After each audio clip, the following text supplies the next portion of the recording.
Welcome back, friends, to another episode of the Juicebox Podcast.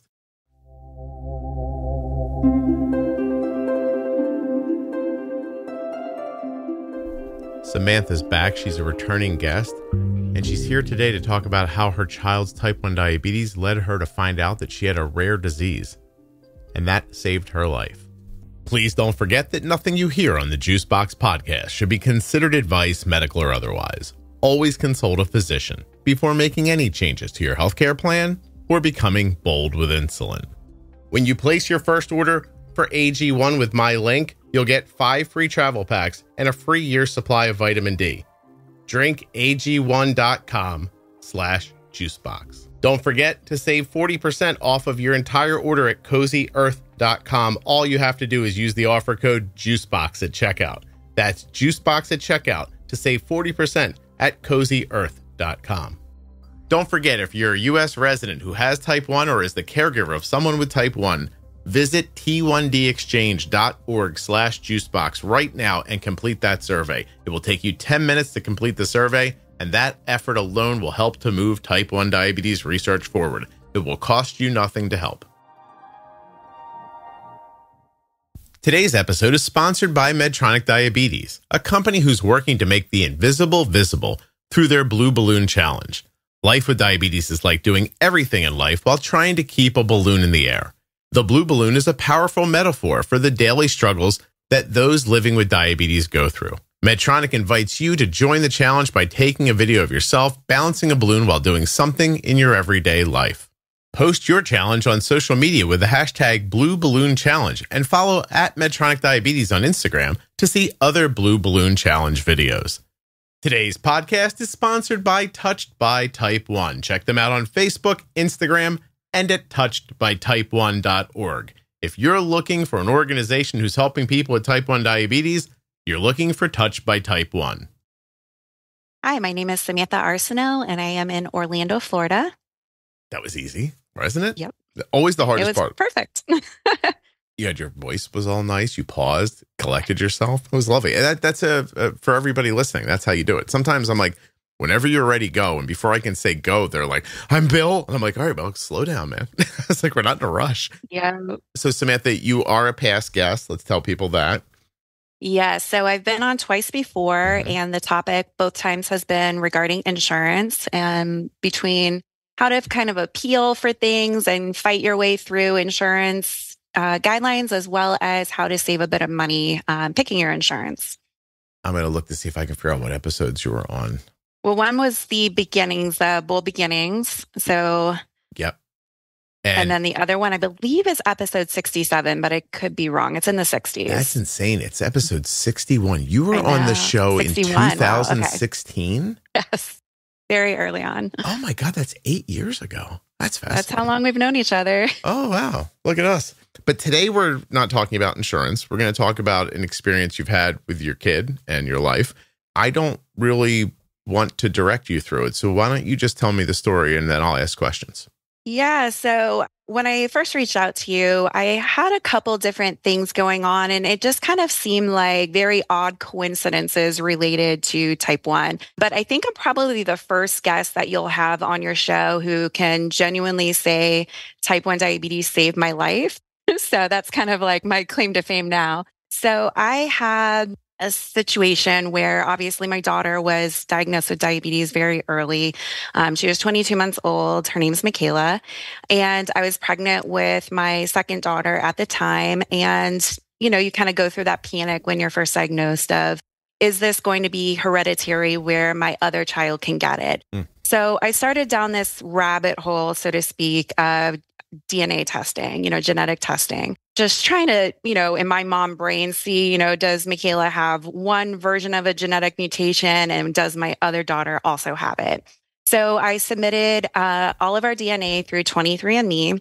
And at the time, my husband's like, no way, they're going to store your data. I'm not doing that, total just conspiracy, don't want anything, right? Like, this is also the man who hadn't been in the doctor in like 10 years. So, typical with the healthcare situation. I did that and realized I can get the raw data.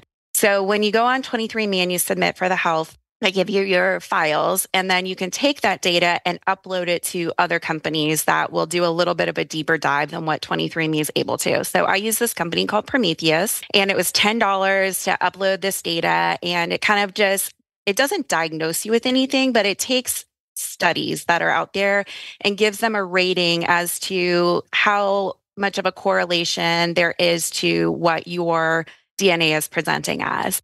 So when I did this, I found both of the girls to have something called, and I'm going to butcher this, familial hypercholesteremia. So it's basically a genetic disorder for high cholesterol. And because me and my two daughters had done it, I realized I was not having this same alert kind of come up. And when I researched it, I realized it has to be from a parent. Like it's definitely a parent hereditary thing. So I was like, okay, it has to be coming from my husband, right? My husband's in complete denial. Nope, not me, definitely not me. So I'm sitting there, okay, that's fine, whatever, trying to get him, at least check his cholesterol, not happening. Some people might know I am a board of director on Touched by Type 1, which is one of your brands that you have is on the show as well. And you speak at our yearly conference. Mm-hmm. Some of you may know we also have the D box, which is a free box that we send out to newly diagnosed patients. But back in the day, when it was first starting, we would sit around, have a small group of volunteers, and we would assemble the box together. A friend of a friend just happened to be volunteering that day. And she was mentioning that she worked for a local hospital system in their research department, and that she happened to be researching FH, the short name for the one I'm going to butcher clearly. So I go, no way. That's amazing. My kids were recently found to have this, and I'm trying to get my husband tested. And she goes, well, we have a free study. I'm like, fantastic. I can get him the study. So I asked him, and he's like, no way. And I said, well, babe, why don't I come with you? We'll both test and definitively see who it is, right? Because in his mind, he's going, it's got to be her. I got the good genes, right? That was kind of my sway to get him in, is that I agreed to go with him knowing I was already negative. So we went in, it was an easy, swab sample, and they had a little form that said, would you like to hold on to your sample and compare it to future studies that we may do at the Research Institute? And, I'm like, sure, keep my sample, compare it. And my husband's like, no way, they're destroying my sample. So fast forward 2.5 years, I get a call from the Research Institute, and they said, we just want to let you know your sample has come up positive for one of our other studies. Okay, what's that? And they said, it's the RET gene. Never heard of it. They said, well, people with mutations in the RET gene are basically people with multiple endocrine neoplasia. Again, have no idea what this means. Mm-hmm. And they said, well, people with multiple endocrine neoplasia, it looks like you would be type 2, would basically have a 95 to 100% guarantee in your lifetime of developing medullary thyroid cancer. And I was like, excuse me? And they said, typically this is hereditary, meaning everyone in your family line kind of knows they have this because of the prominence of this cancer.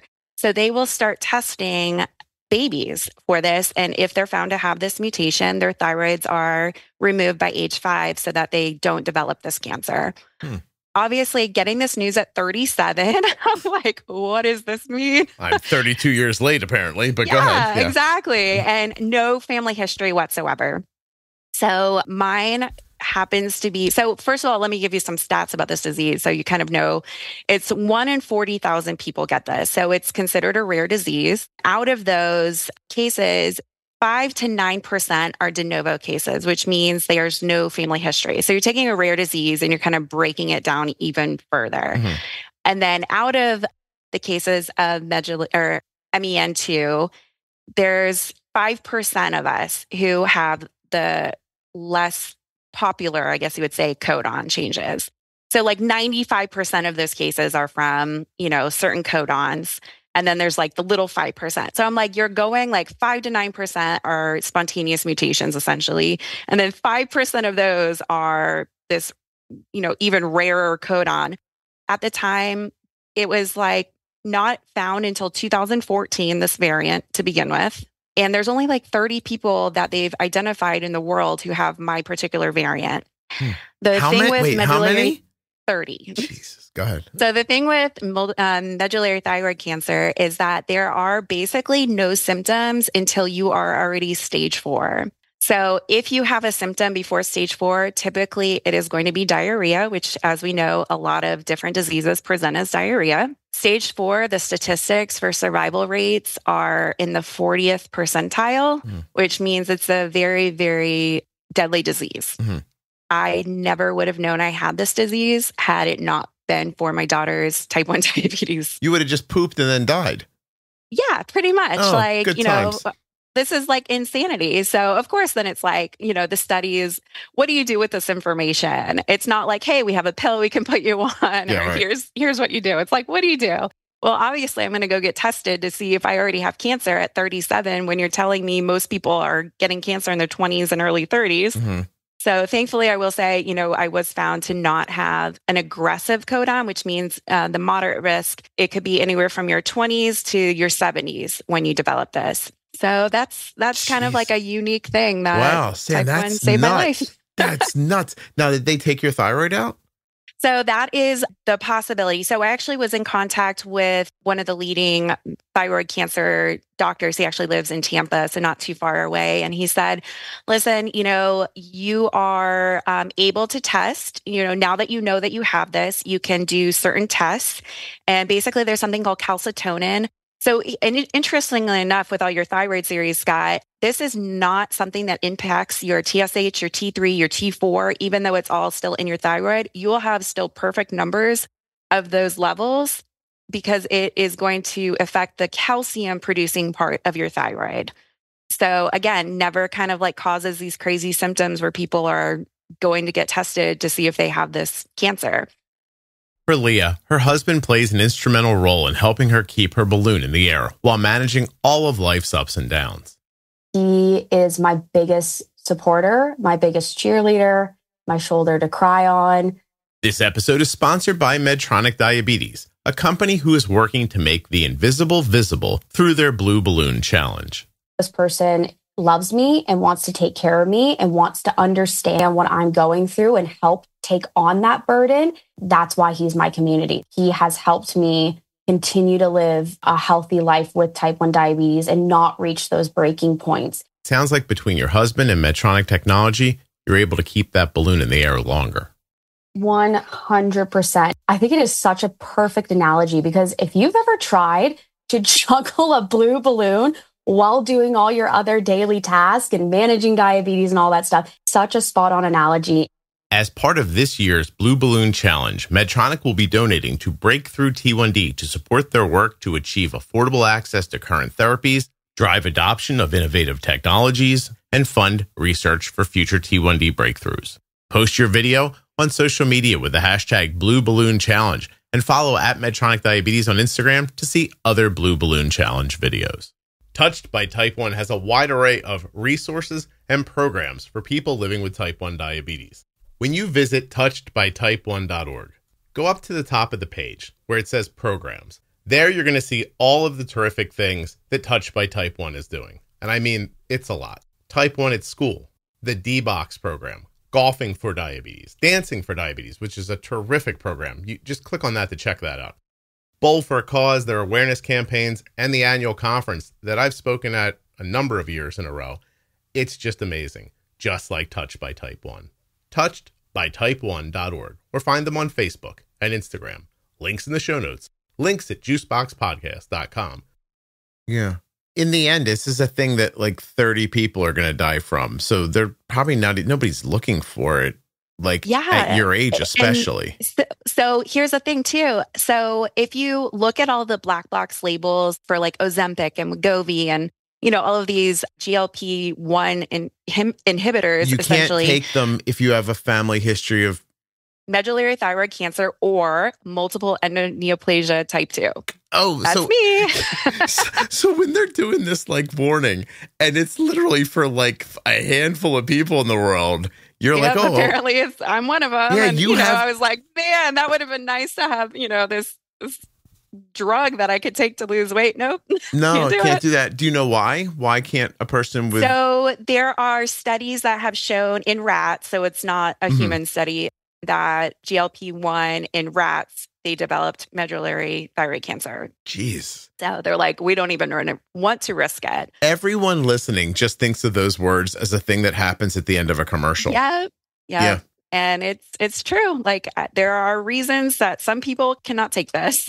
Oh my gosh. That's my first question that almost has nothing to do with this.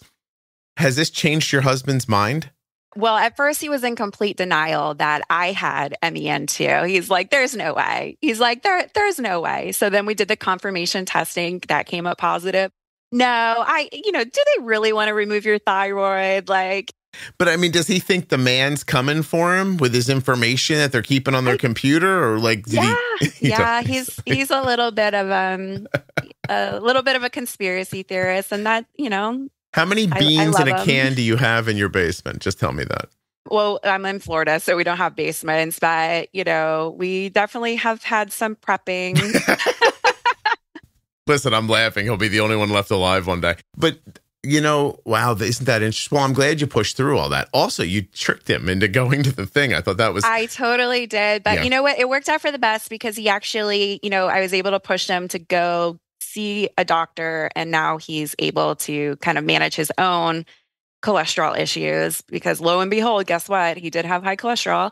So good for you. It was kind of like... Sam, it occurred to me while you were telling this story, as bizarre as this is going to sound, because I don't mean it this way, but you're the perfect person to have something like this happen to because you have the brain to pick through this. So that's interesting. You know what I mean? Like because the same bit of you that understands all that insurance crap, like figured your way through. Am I right?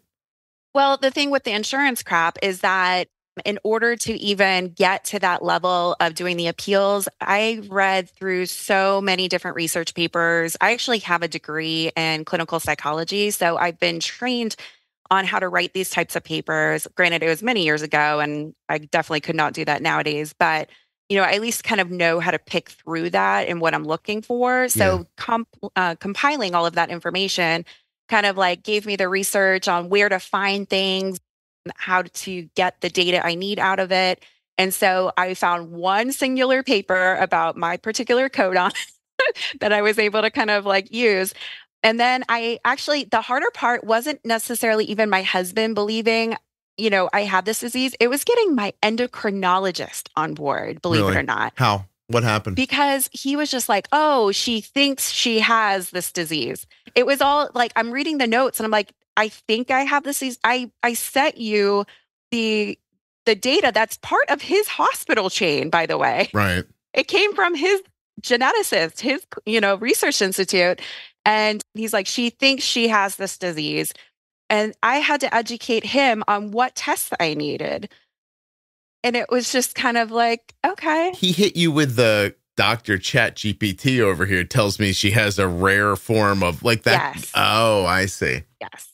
Yeah. And so, I look at things, I don't know if we ever talked on the podcast about zebra diseases. A lot of people label that as there's one particular disease, but it's also kind of a broader term for people who have rare diseases, a zebra. So when Michaela was diagnosed, I was told by her pediatrician to not look for zebras when it's horses, meaning that it was more probable that she was addicted to chocolate milk than had type 1 at her age, which is crazy, right? Right. Because I'm like, she's peeing, she's asking for, milk all the time. And he's like, no, like this is very rare at her age. Stop looking for zebras when it's horses. She's, addicted to chocolate milk. Mm-hmm. So as a side, I'm very sensitive when it comes to like rare diseases, so to speak, and being taken seriously by doctors because I've had a bad history of people actually taking us seriously, right? Like you're saying, like, it's not just Google. Like I'm literally being told this by a geneticist. Well, it's funny. It's the phrase they teach it to him in medical school. When you hear hoofbeats, think horses, not zebras. Exactly. Because it's more likely that it's a horse than a zebra. And that's how they keep them from falling down rabbit holes when very oftentimes the most obvious answer is the right one, except when it's not. And then your thyroid explodes after you poop yourself and you die. And yeah. you imagine? Can you imagine the indignity? I have diarrhea. I wonder where that's from. And gone. Yep. Great. Thanks a lot. Literally, yeah. So the diarrhea is actually caused by an imbalance in the calcium level. So the cancer cells cause something called calcitonin to rise. And then that's what kind of starts the process of diarrhea. So they said, as long as, I'm keeping an eye every 6 months on those levels, as soon as they start rising, then boom, I've got to do a prophylactic thyroidectomy. But so is that how you're going to roll with it? Just like until your toilet paper bill goes up, you're just going to hold on? Yeah, no. They said by the time the changes start, because I'm monitored every 6 months, that it would give us enough time, before, it's, beyond stage 1 for sure. Did insurance give you any trouble with the 6-month thing or? Nope. So far, you know me, even if they did, it wouldn't. Yeah, you would have stopped them by now. Listen, 8 years ago, I tried to get Sam to go into business for herself, just helping people with their insurance problems. And we realized there's no way to make a living at that. And I was like, I remember saying to you, I don't know why a company wouldn't just hire you, because, so many people get blocked by their insurance when they're trying to get a device or a medication or something. I was like, the company should have an office that you go to and say, hey, I can't get the thing they prescribed to me. Like, help me get through it. Yes. But yeah, nobody ever picked up on what I thought was genius idea. No, I actually was in talks with Dexcom at one point to do that exact job, but I did not want to relocate to California. So that I don't know if you got your husband out of Florida, he might have gone to the doctor faster. Yeah, oh my gosh. I know your husband; he's lovely. Yeah, he's Go ahead. You don't have to do that. You've been married a while. No, we're just gonna stop there. I've been with him a very long time. He's solid. Yeah, he's solid. I wouldn't have kept him around if it was all crazy, right? It's excellent. Also, I think this is good for guys to hear, because I think they're wondering now, like, wonder how many things I've done in my life that I thought were my idea that some lady got me to do. Right. Well, I did tell you I have a psychology degree, right? Yeah, no. You were like, I'll get him there. Don't worry about it. It's fascinating. Does this fall back to your kids? Like, you have more than one kid, right? Yes. Yeah. So basically at this point, and actually we're starting that process right as we speak. I have the collection kits on my dining room table. There's a 50% chance that they inherited it. So now that it's, it's de novo in me, but now it would be considered hereditary for future generations. So 50% chance. So we're going to submit that, and we should have the results back within a few weeks to know definitively if they are carrying the same gene mutation or not. So is it possible that somebody in your family's had it and you guys just didn't know? So, I mean, there's always the possibility, of course, right? Because, there's going to be deaths in families that occur before this potentially could have, get hit by a car 3 years before you would have got thyroid cancer. Right. So, but, I will say that I had all of my grandparents living until, anywhere from 80s to almost 100. Yeah. And there was literally nothing. And of course, it would had to have come from somebody. So it's like, okay, yes, they could have technically had it, but, my aunts, my uncles, there's just nobody. You don't see nobody. It. That's interesting. So it's just randomness. Just complete randomness. Yes. Yeah. And then eventually, but once you have it, then your kids have would you say 1 in 2 chance? Yeah, geez. Okay. How do you explain that to them? Like, how do you, first you got to tell them what's possibly happening to you, obviously, but then how do you tell them, oh, guess what? Good news. We're going to give you a test too. Yeah. So that was actually concern with, that I had talked with the pediatric oncology geneticist department about. And they said, listen, until they're 16, they actually don't have to know the results of their test. So they can decide at 16, or they're going to have to be told at 16, I should say, but they don't have to decide now to know if they have it or not. So that was kind of like our little catch-all right now. So they know what's going on with me. They know there's a possibility they have it, but they can kind of be in denial land as far as if they have it or not. And for, my Michaela's 13 and my younger daughter is 10. So they have a little bit of time to kind of wrap their brains around it and decide. Well, and then are they going to, if they have children, they'll have to have them tested as well? Like this goes on and on, right? If they are positive, yes. If they're negative, then it won't be a problem for their future generations. But if they are positive, then it'll be exactly the same as it was with me, where their kids will have to get tested. Although now that we know, they'll be able to have their children tested, before the age of 5. Mm-hmm. Wow. Isn't that something? And you figured all that out because your kid got diabetes. Because my kid got diabetes. And I just happened to be in that room with somebody who was a friend of a friend. It's just like the craziest unrolling of circumstances that you've ever heard of, right? Yeah. Otherwise, you go your whole life and you don't know about this. Nope. So what if I hadn't been volunteering that day? What if she hadn't been volunteering that day? What if I hadn't been able to get my husband there? Because I wouldn't have done it had it not been for dragging my husband there.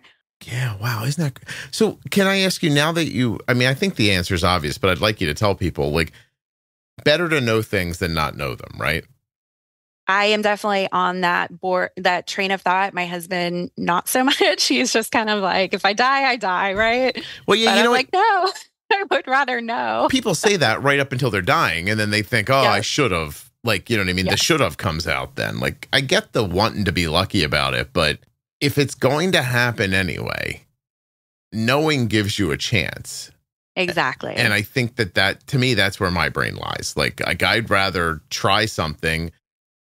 And because, it's funny. The way I think about life, like the way I break down problems even, is I go to the end of it and then I work it backwards. And so when you do that about health, there's never a situation where not knowing is better. Yes. Right? I mean, look at diabetes, like type 2, they could go 10 years not knowing that they have it. And then all of a sudden, they're facing all these complications because their blood sugar has been high. And it's kind of like, man, if I would have known, I would have done things differently. I started out at the beginning of my my GLP life. I started out by telling this story in my diary about meeting this person who has type 2 diabetes, was given a GLP. They were losing weight. Their A1C went from over 10 down to like 6. And they're telling me this story. And I say to them, like, oh, it's amazing. I was like, how long have you been on it now? And they goes, oh, I don't take it anymore. And I went, why? Yeah. Just told me this long story about how it's saving his life and everything. And he's lost this weight and he's still, I'm like, I don't understand. So I figured, something must have happened, must have had a reaction or something, or found out that he has medullary thyroid or MEN2 in his life. Right. And no, the answer was, I like food and I can't eat my food anymore. And I went, but you're going to have uncontrolled type 2 diabetes and die. He goes, I like French fries. I just couldn't figure it out. I ran it through my mind every way I could. And I was like, oh, this is a psychological issue. Like, this guy should go to a therapist, something, I like being strong. I like being able to eat what I want. Actually, no one's ever going to know who this is. And so I feel comfortable with this, but describe to me, I like coming home at the end of the day and taking a bag of frozen French fries and making them all and then dipping them in something. I forget what he said. And I was like, wait, you're going to die for a right of French fries? My God. And so I couldn't. Anyway, a year and a half later, I see this person again. He looks at me and he goes, man, you look terrific. And I was like, thank you. And he goes, you really, how much weight have you lost? I said, just, about 47 pounds, about 50 pounds, almost 50 pounds. And I said, but my God, let me tell you about all the things. I used to have trouble in absorbing iron and I had to get infusions all the time, but I don't have to do that anymore. And I feel so much better. And I said, honestly, this is the best I've ever felt in my adult life back as far as I can remember. On and on and on. I said, and the truth is I, to some degree have you to thank for it because, my doctor was talking about, GLPs a little bit with my daughter, but I never really thought about it for myself. And then you brought it up and then I started thinking about it more and then it became more, popular in the zeitgeist and I paid attention. And I'm standing here today because I heard about what happened to you and I did it for myself. I said, how are you doing? He goes, I don't take it. And I was like, can I just ask what's your A1C now? He goes, oh, it's over 10. And I was like, I'm like, but you're going to die. And he goes, I like being big and strong. And I was like, I don't understand. I was like, you start taking this a year from now, you're going to weigh 75 pounds less. Your A1C is going to be in the 6s. And the reaction to that statement, he said to me, he goes, he didn't use these words, but I correlate strength with size. I don't want to lose weight. Yeah, he definitely should do some hypnosis or therapy for sure Yeah, but because that's not what's going to happen, Sam. He's just going to get sick, yeah. and it's just, and he said, I take it. So he goes, well, I do take it once a year. And I'm like, wait, I don't understand. So for this person's job, I don't want to say what their job is. They can't have an A1C that's high. So once a year, when they know that the test is coming up, he pulls the GLP out of the refrigerator and uses it long enough to get his A1C down. It's like shedding weight before a boxing match. A similar situation, right? And then gets the test and then gets to keep his job for a year and then goes back to it again. And I didn't know how not to just feel bad for him.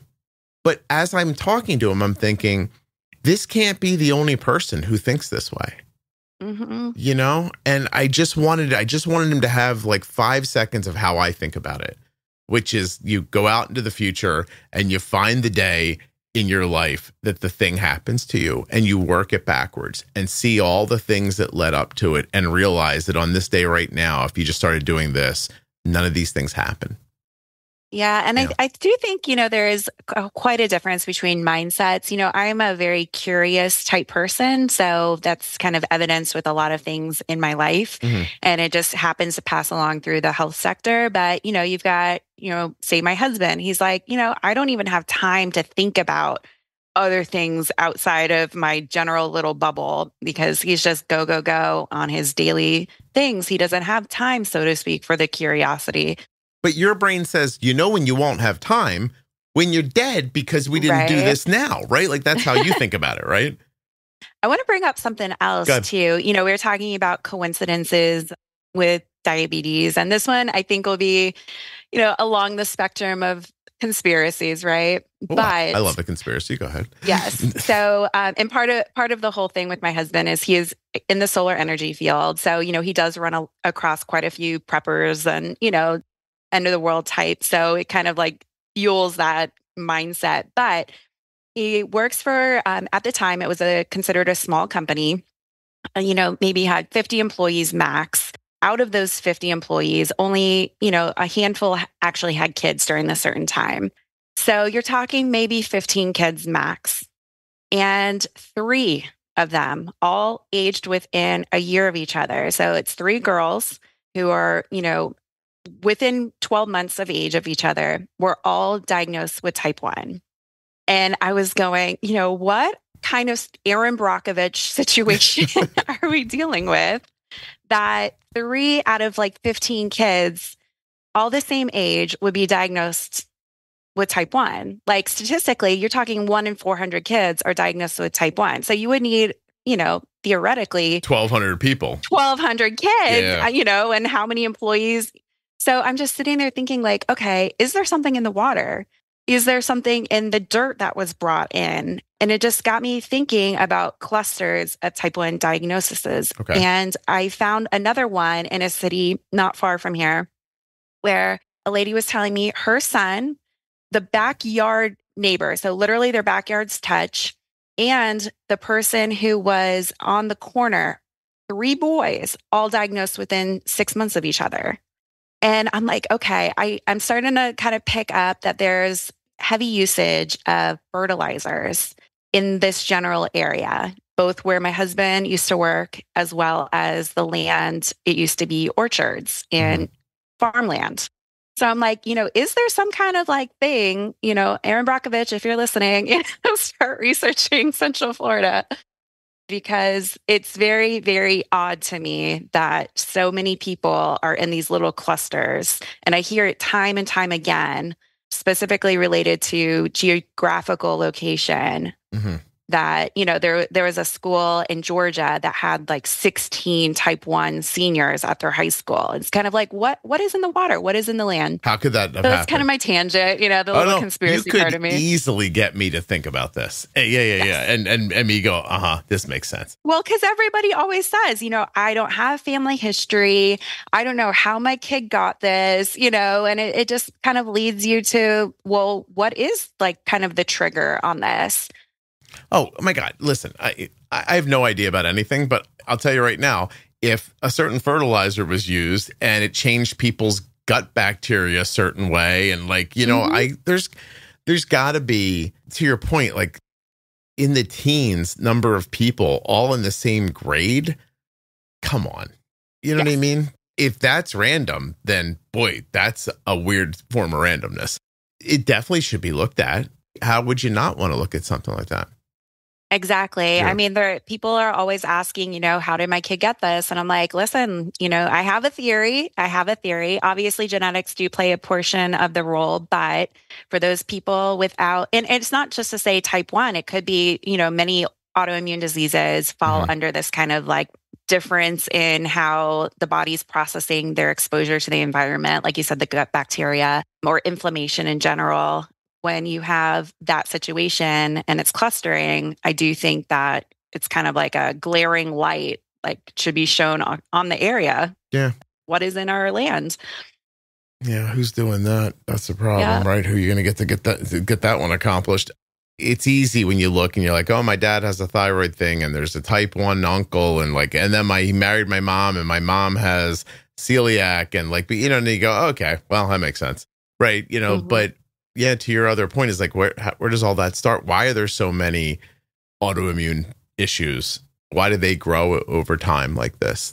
It's got to be environmental to some degree. Yeah. I mean, you know, a lot of people point out, oh, you know, the vaccine loads are higher than they used to be. And that's why we have so many more instances of, you know, autoimmune. And I'm thinking like, I'm not discounting, you know, anything, but I do think that it is very much more probable that it's something inflammation wise or, you know, getting absorbed, you know, some kind of, you know, they're talking about how many, you know, plastics are even in our waters and stuff. So just something along those lines entering the body, causing a shift in how the body reacts. Well, I can tell you what ChatGPT said. Oh, no. It said, I said, are autoimmune issues increasing in the U.S.? It says, yes, autoimmune issues appear to be increasing in the United States as well in other parts of the world for reasons. The reasons for this rise are not entirely clear, but several factors are believed to contribute to the trend. Improved diagnostics and awareness. So advances in medical diagnostics and greater awareness among healthcare providers have led to more frequent identification. That makes sense. Environmental factors, exposure to environmental toxins, pollutants, and chemicals have been hypothesized to trigger autoimmune responses in genetically predisposed individuals. Factors such as pollution, industrial chemicals, and heavy metals may disrupt immune function. Hygiene hypothesis, this is in quotes, suggests that the reduced exposure to infectious agents due to improved sanitation and medical practices may lead to an underdeveloped immune system. The lack of exposure may cause the immune system to become overactive and mistakenly attack the body's own tissue. I've heard that hypothesis. Yeah, that's the before. George Carlin joke, right? I used to swim in the East River with like needles and poop, and you know, I have never been sick a day in my life. He did die of cancer eventually, I think. Diet and lifestyle changes. Modern diets high in processed food, sugar, and unhealthy fats, along with sedentary lifestyles, have been linked to inflammation and immune system dysfunction. The gut microbiome, which plays a key role in immune regulation, can be disrupted by poor diet, leading to an increased risk of autoimmune disease. Genetic factors, increased stress level. And then the last one says vaccination and immune modulation. Some researchers have explored the idea that vaccines and other immune modulating treatments may contribute to the development of autoimmune diseases in susceptible individuals. Yes. Though this remains a controversial and complex area of study with mixed findings. So, I mean, these are just like, you know, the theories that ChatGPT can find.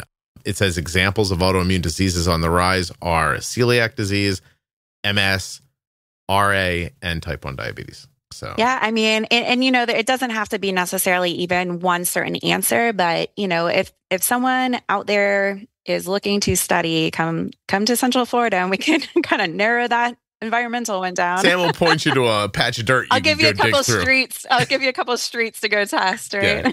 That's like when they would, you know, they put up like those high tension power lines, and then people started getting like cancer, certain kind of cancers. Yes.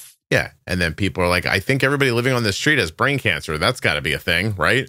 And then they figured out that, oh, yeah, we shouldn't have done that. And yes. Yeah. I mean, there was, even with my husband, had a brother who was born with gastroschisis. So basically his intestines were born outside of his abdomen. And he was a cluster, it was on a military base in the Southeast. I won't get into specifics, but it was back in the 70s. And there was like every single baby was born within a certain time period with gastroschisis, and they all died. It's definitely, there's environmental things that can wreak havoc on your body. Yeah. Yeah, don't Google burn pits, for God's sakes. I know. Unfortunately, I have, because my brother is military. So I made that mistake years ago when he was overseas and learned things I did not want to know about the risks. Jon Stewart tried really hard to shine a light on that last year. I think I remember about the military burn pits. Yes, it's awful. Yeah, when fighting desert wars, we throw our garbage into a pile and light it on fire with jet fuel. Yes. Yeah. So including all of those plastics, like everything gets burned. So imagine inhaling that along with jet fuel. Yeah. And what that does to your body. Guys would describe women too, right? That just the wind would shift and then that would just roll back on their encampment and then they were all standing in it. So yes. Yeah. I mean, listen, I don't want to say obviously, but obviously like there's, How many people, I don't even know I don't know the possible science behind this one way or the other, but how many people grab a plastic bottle of water, put it in their car, leave it in their car heats up to 150 degrees in the summertime day after day, and then one day you're stuck and you drink that bottle of water. Like, is that okay? Like, you know what I mean? So I'm kind of a germaphobe, I will say. So I actually will not do that and have taught my kids not to do that because I am so worried about the leaching of the plastic into the water. I'm with you. I try over and over again in my life. I tell people, I'm like, I don't think we should be drinking out of plastic. I don't think we should be microwaving plastic. I think that it's a simple little thing. And I don't know that in my lifetime, I'm going to be able to prove it to you that it's a good thing we didn't do it, but I don't think we should do it. I don't think you should cook on a pan that has the nonstick stuff. I don't think you should do that. I think take a nice metal stainless steel pan, light it on fire, put a little butter in it and cook. Yeah, don't spray. I don't want to use a name, but don't spray a nonstick spray on your pan. I think it has silicone in it. Don't do that. So it's everywhere, right? And is that the price to pay for a modern society? Like, you know what I mean? Like, if we were all growing food out back, we wouldn't have a lot of the things we have. And I don't know. Is that a bad trade-off? A good trade-off? Well, they're talking about singularity. I don't know if you read the news the other day. There was a thing about a theory in the 2045-ish. I'm going to be off by potentially a decade, but they're calling it singularity, which is basically where humans merge with some kind of technology, whether it's nanobots helping, to improve the bodily functions or, implants. They're predicting by, within 20 years or so that we will be gaining or at least leveling off for every bad year that we're going kind of towards death. It's going to reverse that or at least keep it. Wait, how long do I have to stay alive? What'd you just say? Hold on, 2045? Yeah, so basically within 20 years, they're saying that technology will improve to such a degree that it will allow it to meld with us at some point to extend our life or keep us from dying an early death, I should say. Oh, no, listen. And isn't it interesting? Because let's say that happens. Let's say that one day there's a Jetsons pill you take and a bunch of little robots jump inside of your body, do all the things that you figured out with genetic testing, and then come back and write a report and go, give her this, take that out. She's going to live to 150. If you look back on that 500 years from now, you're going to say, well, it was worth it, right? Like it was worth what we went through to modernize technology to the point where we came up with this thing. And yes, there was 150 years in the middle where people's joints hurt and a lot of them got type 1 diabetes. But that don't help you today. Like, that's not a story I can tell my kid. Hey, you know what I mean? Don't worry, because hundreds of years from now, people you've never met before are never even going to be sick. And she's going to be like, yeah, well, I got to take insulin for food. So fuck all that. Well, they're claiming it could be as soon as 20 years. I said it was once the computers hit a trillion, and I'm going to slaughter because I know nothing about computer technology, but trillion, basically thoughts per second. That was the time frame of when technology will really ramp up, and they believe that will happen within the next 20 years. Well, listen, I mean, we're not in the infancy of it right now, but it's just starting to really blow up. I mean, we already have smart insulin on the way, you know? Like, I saw a news report about that again, that people are looking at that again. Yeah, it's down that rabbit hole, but, you know, not that it's a bad thing. You know, we're already starting to see the beginnings of that. Sam, if you saw the minimal amount of words I put into ChatGPT 4.0 to help me with my conversation with you today, I typed familial hypocholesterolemia, and so I didn't ask it a question. I just typed it in, and it gave me an overview of it. Then later you said RET gene. I typed RET gene. I have a breakdown of that. I couldn't remember the saying about doctors and zebras. I said, what's that saying doctors use about zebras? And it came up. And oh, please. The phrase is commonly used in medical training and practice to remind doctors to consider the most common and likely diagnosis first, rather than jumping to rare or exotic conditions. And there's more. I typed, are autoimmune issues increasing in the US? And I got everything that we just talked about. It's astonishing at the level it's at now. And when it can start identifying a problem and then giving you an answer to it, you know, as long as nobody types in, shall we play a game, I think this is going to work out really well for us, which is a joke I used in another episode with Jenny. And she's like, I don't know what you're talking about. I'm like, Jenny, you've never seen War Games? You know, I know there's a lot to be concerned about. And there's probably people listening like, AI is going to kill us all. Like your husband's probably listening going, I got beans in a can. We're going to be okay. By the way, watch this. How long can beans stay fresh when canned? Canned beans can stay fresh for a long time if stored properly. Here's a breakdown. Shelf life of canned beans. I can write a report on it now from that. Anyway, my point is, I know that AI is scary, and I know that there's a possibility it's going to go the wrong way, but I choose hope. And what Sam is saying is not crazy. Like, it is not crazy to think that one day you'd be able to just say, here's who I am genetically. Tell me how to stay alive longer, you know? And that you might end up with an answer. And but people are like, I don't want to be paired with a robot. Your phone is you're already paired with a computer. Don't worry. You know what I mean? Like, wouldn't it be nice not to carry it around? I mean, could you imagine, you know, even 20 years ago having, you know, the internet at our fingertips? You know, it's, you know, we had a pager where we would, you know, write 8008 to spell out a word, or 3003. So I went back home recently where I grew up, and people who listened long enough might know that I was a volunteer fireman for some years when I was a teenager. And the firehouse, before paging equipment, had an air raid siren on the top of it. And the town was so big that it spun so that the noise would get shot around so that firemen would hear that and go to the firehouse, right? And because it's also an air raid siren, apparently they never shut it off even after technology came. So I was sitting there the other day and I'm like, oh my God, that noise, I haven't heard that in years. And it's this air raid siren going off telling firemen, like, come to the firehouse. And I said out loud, I'm like, why are they doing that now? Like, there's pagers, and then I went, what am I saying? It's probably an app on their phone now. Mm-hmm. Yeah, like I was thinking of how, like, when I was younger, they were like, oh, we're going to give you a page. And we used to carry this brick on our side in case, and it would beep and you'd go to the firehouse. And then I started talking about it. I'm like, I sound so old. There's pagers. There's an app. Pagers. Yeah. I mean, there's probably a generation listening, Scott, right now who don't know what a pager even looks like. So. No, and why would they? How would they know that my first cell phone came in a nylon bag? It had a cord on it, and I plugged into my cigarette lighter in my car, except those people don't have cigarette lighters in their cars, so they don't even know what I'm talking about when I say that. You know? And honestly, you had to be rich to be able to have a car phone. I mean, that was like epitome. You've made it if you had a car phone. Can I tell you how I scammed that? Oh, no. I was friends with a bunch of cops, and they got a deal for the phones, and I got in on that.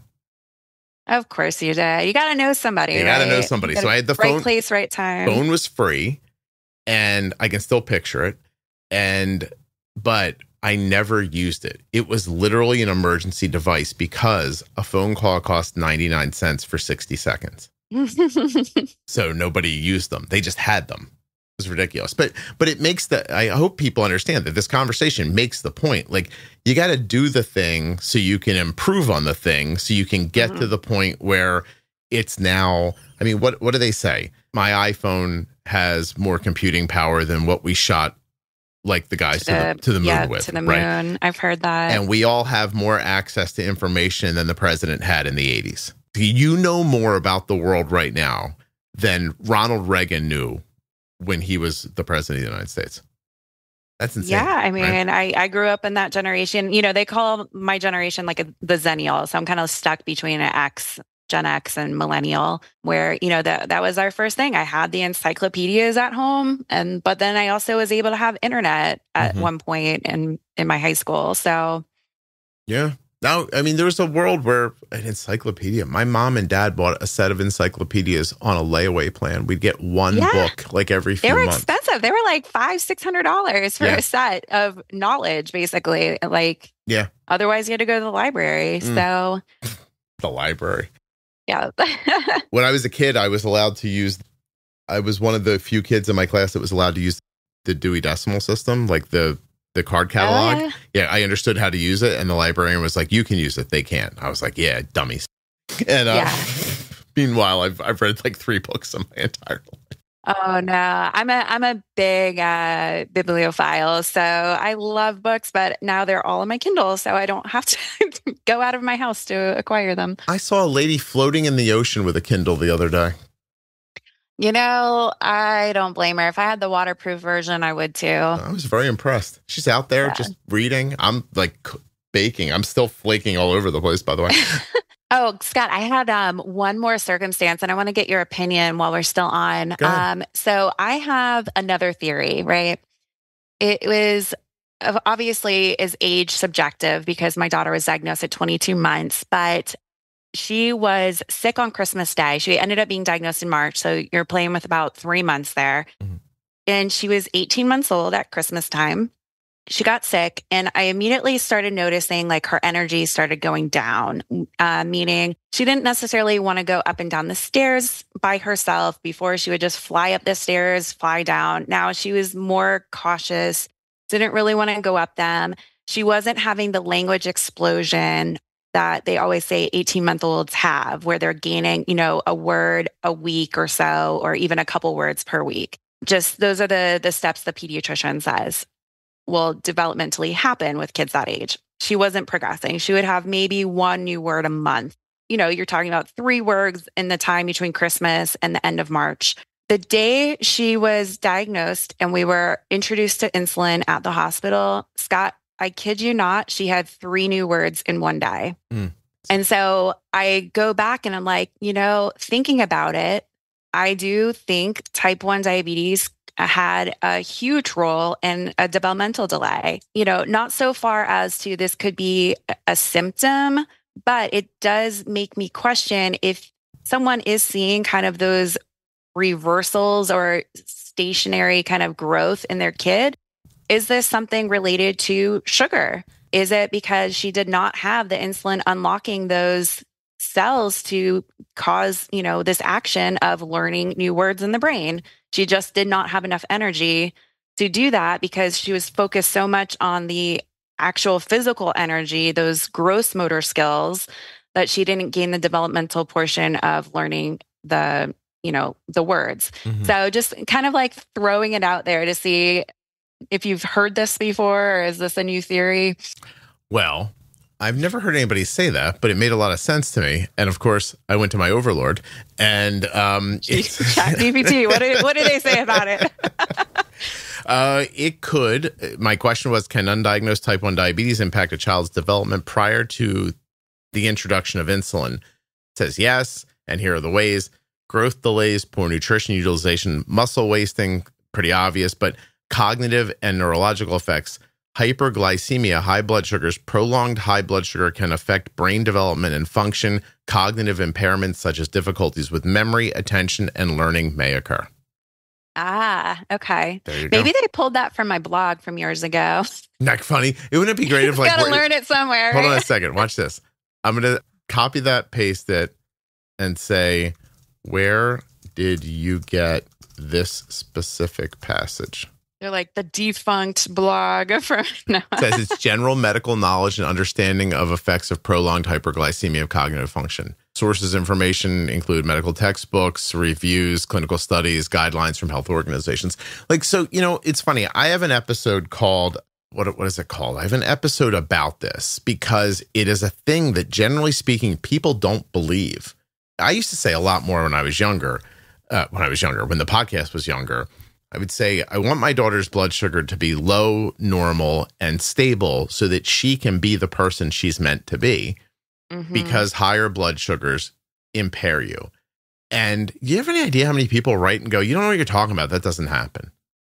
I mean, you know how many research studies I've witnessed, you know, at the time that this was going on and I had my hypothesis, there was really only 1 or 2 studies out there, and they were all talking about after diagnosis. What is the effect of hyperglycemia on the brain? You know, MRI studies or CAT scan studies about the changes in the brain when it's constantly exposed to hyperglycemic, you know, events or, you know, just the ongoing high blood sugar trend. So, you know, I've never really seen anything that addresses the before diabetes diagnosis. Because nobody pays attention to that stuff. Because nobody pays attention. So I'm going, you know, think for those people who are listening and they had kids who are diagnosed around that 18 to 22 to 24 month period when they're supposed to be learning, or, you know, it might not even be that they were having mental blocks because my kid was very energy focused on the physical. Yeah. So it could be reversed. Maybe they're learning the words, but then they're not progressing the way that they should with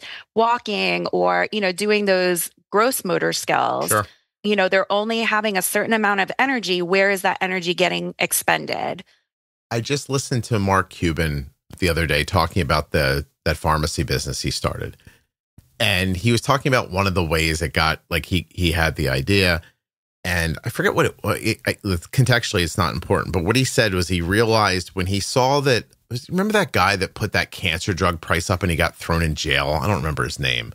Oh, yeah. The younger guy. I remember. Yeah, right. But when Cuban said, I'm going to get this mostly right.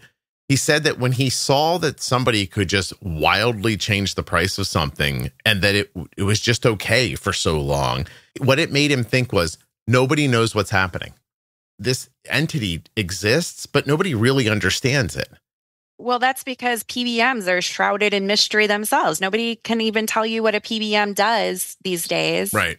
And they're huge drivers of the cost of our medication. Yeah. So, you know, you shroud the whole process in mystery, and really it comes down to money, making businesses money. They don't want you to know that they're making money hand over fist. Right. Yeah, exactly. But his point was so much.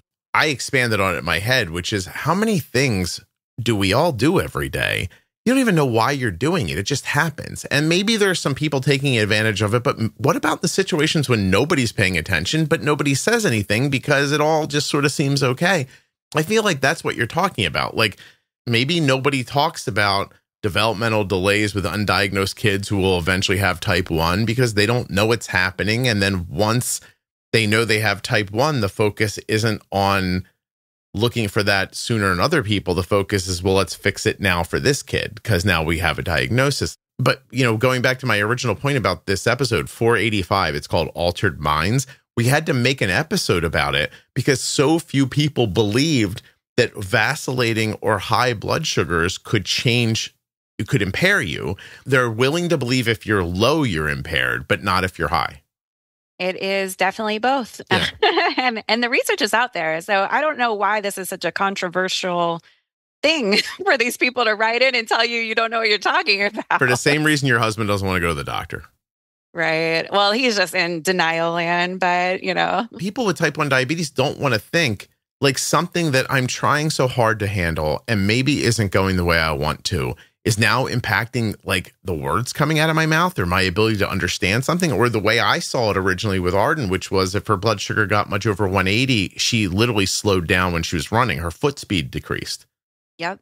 It was one of the first things that I recognized when she was playing softball. It's like, oh, if I let her blood sugar get too high, she can't perform well.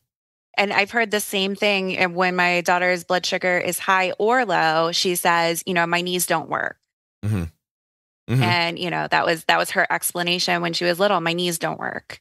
Yeah. So I'm just saying stability, low and stable, not low too low, but low and like normal and stable gives you the best chance to be who you are. And to expand on that further and to kind of shine a light back on what you were saying, what else is happening to you when that glucose is in there that doesn't belong there? Exactly. Right. Just because these are the things we see doesn't mean these are the only things that are happening. It's incredible the amount of knowledge we have versus what is still out there to be learned. I think that's a best overview of this episode, right? Like the things we don't know. Well, then we'll just put the nanobots in.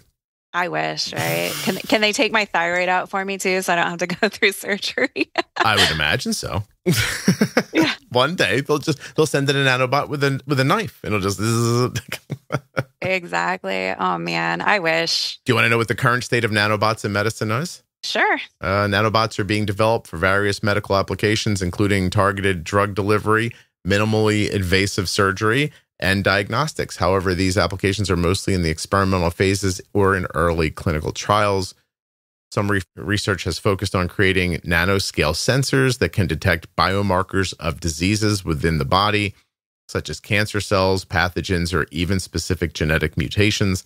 These sensors are designed to provide real-time data and may eventually be integrated into nanobots for an in-body diagnostic. It goes on, talks about more. They're doing the diagnostics too. I mean, think about, colonoscopy or, those types of procedures where they're just sending in, cameras or bots basically through your gastro system in order to see what's going on. I swallowed a camera when my iron was low. When I originally finally figured out that my iron was so low, when you're an adult, and there's no bleeding, they think you have cancer if you have low iron. That's the first step, right? So I went to the doctor and he goes, okay, take this with you. It's all charged up. Keep it with you all day. Wear it on your hip. I forget what it was like. It was like catching the signal of the video. And he's like, and right in front of me, take this pill. And I was like, what is this? He goes, it's a camera. So I swallowed the camera and then it took images as it went through my system and then they reviewed them. I mean, that is a very intimate procedure, let me tell you. I said, what happens? Actually, you know what I said? I was screwing around. Yeah, how does it come out? I go, do you want it back? And he goes, no, it's okay. When you're done with it, let it go where it goes. And I was like, gotcha. But yeah, just really, I mean, that is this just in today's technology. It says near future, 5 to 10 years, we'll see the first generations of nanobots or nanoscale devices used in specific controlled environments, such as cancer treatment or for targeted drug delivery. Midterm, 10 to 20 years, more advanced nanobot capabilities performing complex diagnostic tasks inside the body may begin to see broader clinical use. And 20 plus years, they're hoping for fully autonomous diagnostic nanobots capable of navigating the body. So what do you think will come first, Scott? The cure for type 1 or the nanobots that cure pretty much everything? Yeah, right. Well, if you want to be cynical, or if I was going to be your husband, what I would say is if they know these nanobots are coming 30 years from now, why are they going to be busy worrying about curing something that 30 years from now the nanobot's going to cure anyway? Well, I mean, there's a whole sector, I hear repetitively that there's the whole sector of people who believe there are already cures for many, many things and that it's financially not to the company's interest, to release it. So, I don't know. Like, also, I think that you ever heard the light bulb story? Is the GE story about the patent for the light bulb? Oh, you mean Edison versus won't burn out? Yeah. So that, I grew up in Fort Myers where Thomas Edison used to have a winter house. And that was, a highly regarded story where he had a worker who actually invented something, either the filament or parts that had the light bulb work, and Edison took the credit for it. And it might have even been Tesla. I'm trying to remember who. There was somebody else, and Edison took the credit, supposedly. So that's not the story I was thinking of. And ChatGPT knew exactly what I was thinking of and says it's a myth, an urban legend. But the way I heard it growing up, when it's a conspiracy theory, there was this guy, he came up with a light bulb that won't burn out. He went to GE and said, I've developed a light bulb that will never burn out. It's revolutionary. And they said, we want to buy it.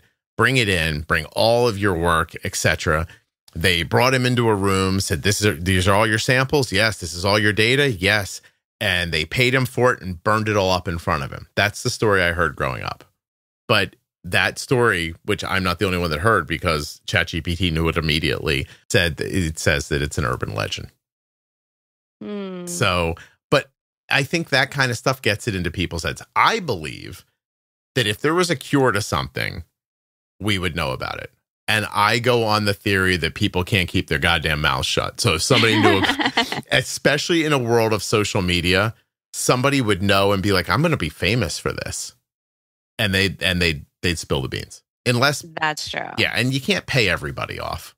You know what I mean? But I wonder though, too. So, I don't know if you know this based on, monitoring the Facebook groups, but obviously you've heard of the Faustman lab, and my daughter is actually part of that study. And it's kind of fascinating when you're looking at, the roadblocks that have kind of come from these studies where it's like, maybe we could get to some, and I won't say a full cure, but a functional cure if only there was more funding available. Where does funding typically come? From companies who are looking to purchase, the patent so they can make money one day. So when you're using something that could also be used for something else, meaning someone's already made the money on it, then suddenly they're not interested. So, it makes me wonder, what do we already have that could be applied to other things, but nobody's looking for those things because it does not make those people money in that moment. Yeah. Like maybe even like not using Dr. Faustman as an example, but maybe they started on one idea and it didn't really work out like that, but it does have other applications, but people can't figure out how to make money with the application. So nobody funds it. Exactly. Yeah. It's just, What did you do with that study? What did you learn about it?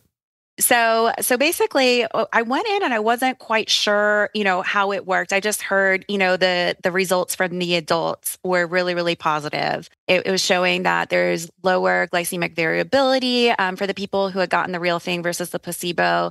They were using less insulin, lower A1C. When I talked to Dr. Faustman, it was very much like we are teaching white blood cells to basically eat sugar instead of needing the beta cells to do that job. So therefore, it avoids autoimmune, that autoimmune response because it's not the beta cells being attacked. It's just, kind of like a workaround. So more of a functional, I won't say the cure word, but, a functional treatment in order to not have the same amount of insulin needs. So it's really fascinating. And it's all from the BCG vaccine, which has been, given to billions of people around the world. So then the next question is, well, why aren't, people preventing diabetes then if they're getting these vaccines? But it's a very specific dose, a very specific strain. But the problem is it only costs $1, per dose. So what incentive is there for, companies to pick this up, so to speak? Did your daughter do it? So yeah, she's currently, it's a 5-year study. So they actually don't tell you if you get the placebo versus the real thing. So we won't know that.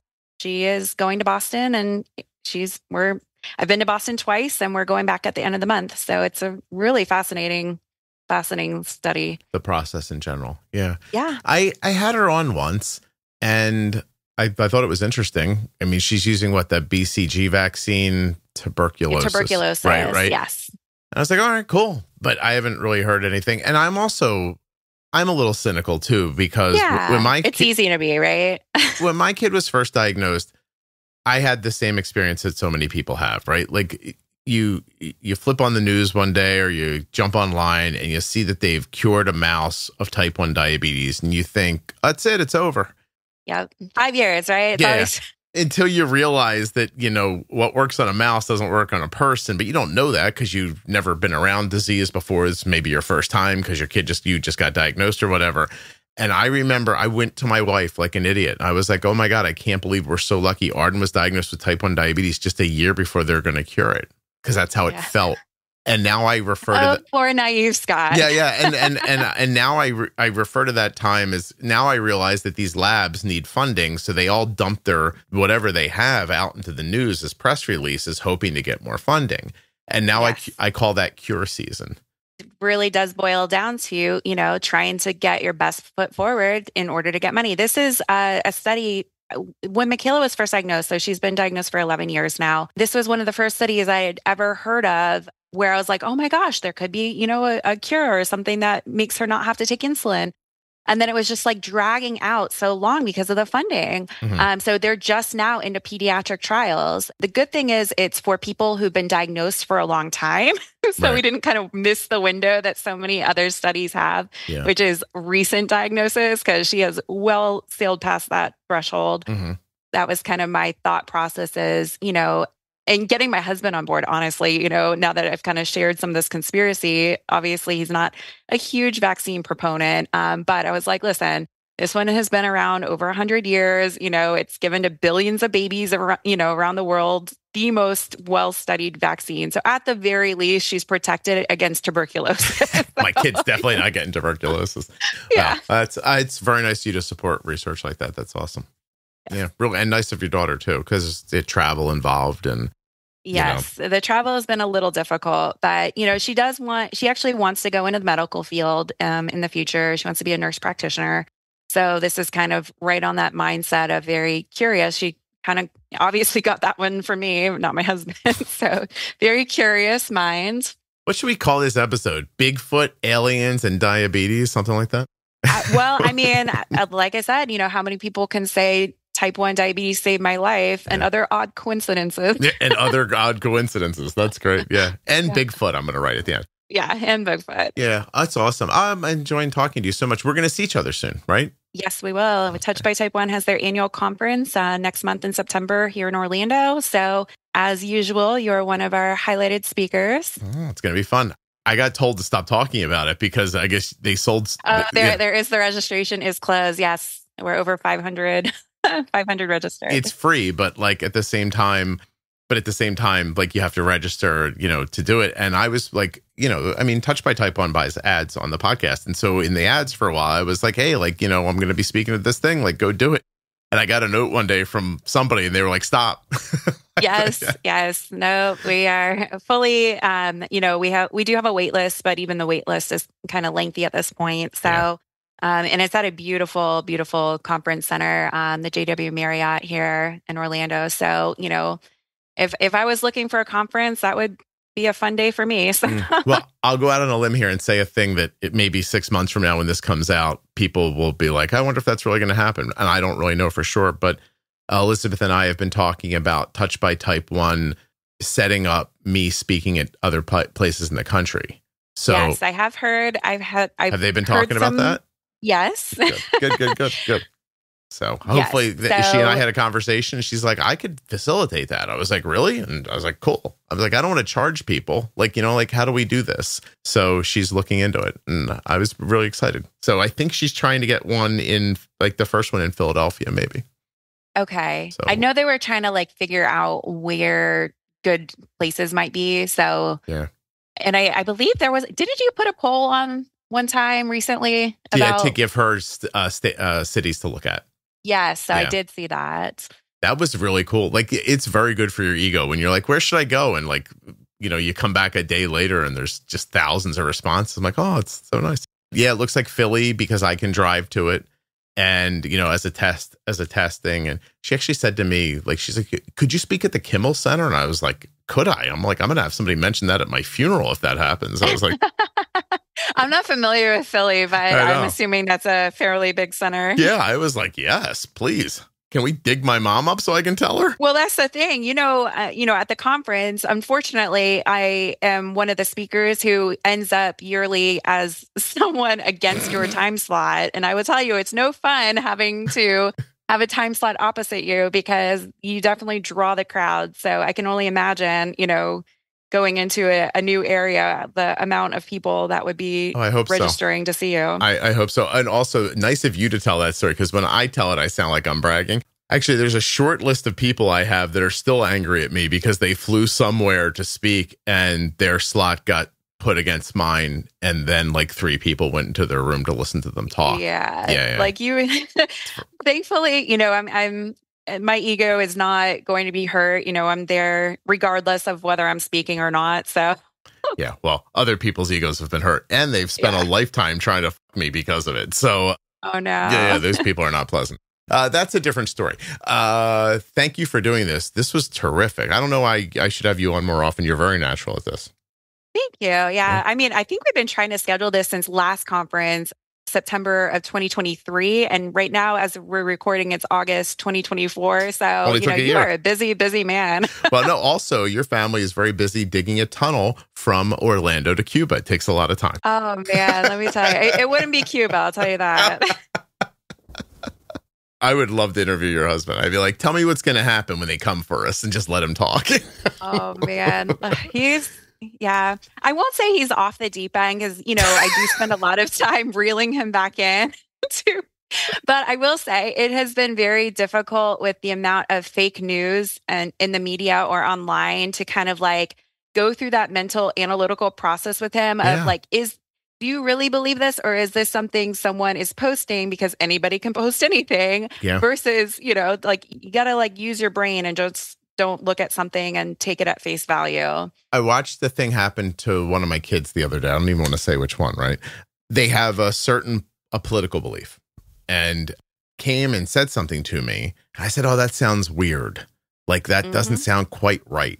I spent a little time I dug in and around it. And what I found out is that the thing they heard about another person. So just imagine there are 3 people in this conversation. They heard a thing about the second person that was designed to make the second person look bad. And it turned out that the third person floated that story to make the first person look stupid for believing it. And like, once you like realize that that's the level of like shithead chess that's going on, right? I was like, see, you believed a thing that is not true. Yeah. And if I gave you a day to figure out why someone made up that lie, you would not have come up with the actual answer. Like your brain would have started going, oh, it's probably because of this and this and this, but it wasn't. It was for a completely different reason that you would have no way to understand. It's really fascinating. That's just it. One of my things is, not only do I have the clinical psychology degree, I also have a degree in marketing and sales because apparently that's what I did was just go to college for a bunch of random things. So, in marketing, that's like the 101. You have to capture their attention. You have to like really, if you're not selling something, you have to dissuade people from buying the other product, right? Put doubt in their mind, and it kind of rolls with that psychology. But media has figured out that you just have to post it and have someone believe it and have that word of mouth spread because those people who read it aren't going back to look to see that there's a correction or that something has been modified. Yeah. They just go with it and it's like they're rolling with it. The advent of social media taught people who are in the business of changing hearts and minds for whatever reason. It taught them, I don't have to get everybody. I just need a percentage. Yes. And that's it. And the truth is that like, there's also ways to think about that aren't devious and terrible. Like I'm a very successful podcast in a very small niche. And that is why, because everyone who listens has type 1 diabetes or loves somebody with type 1 diabetes. So if you're selling a pump or a glucose monitor or something like that, the people listening to me are almost 100% a possible, customer. I'm a good bet to buy an ad with. And that idea is the same as what you just said. Like, we'll just blurt this out to 30 million people. We only need like 1 million of them to believe it. And then, we've got enough of them to capture the space. And now at least the idea is out there enough that even if it's not true, it still seeds doubt in people's minds. I heard a thing like the GE light bulb thing. I heard it like when I grew up, that was a fact. And as an adult, I was like, that's weird. I wonder if that really happened. And I looked into it a number of times. Like that, as far as anybody can tell, that didn't actually happen. Well, that's what, I don't know if you've seen this meme, but it's like, what did you do before the internet? How did you find out things? And it's like, oh, your Aunt Kathy told you something and you believed it for 20 years. Like there was no fact checking. And now think back on Kathy. She's a crackpot. So I mean, listen, you're like, there's something in the dirt and you might be right. And you also might be completely wrong. Like it's, you know what I mean? But in 1975, if you said it out loud, it was true. Yep, absolutely. But they also smoked in restaurants and all kinds of crazy other things that we know better. My God, my dad and smoking in restaurants. Just my whole life. All right, I got to roll. Thank you so much for doing this. Absolutely. It was great talking to you. Fantastic talking to you too. I'll see you soon. Okay, sounds great. Thanks. Hold on one second.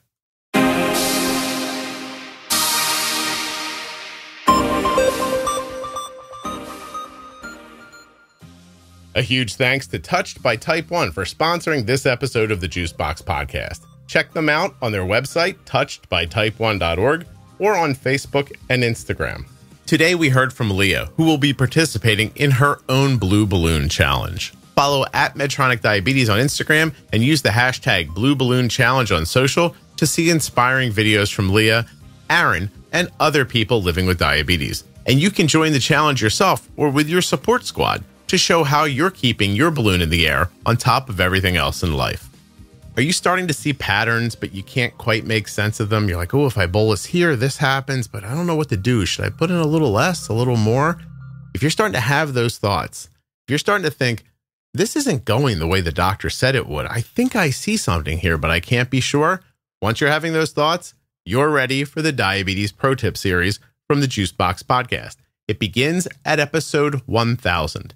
You can also find it at juiceboxpodcast.com up in the menu, and you can find a list in the private Facebook group. Just check right under the featured tab at the top. It'll show you lists of a ton of stuff, including the Pro Tip series, which runs from episode 1000 to 1025. I can't thank you enough for listening. Please make sure you're subscribed or following in your audio app. I'll be back tomorrow with another episode of the Juicebox Podcast. The episode you just heard was professionally edited by Wrong Way Recording. WrongWayRecording.com.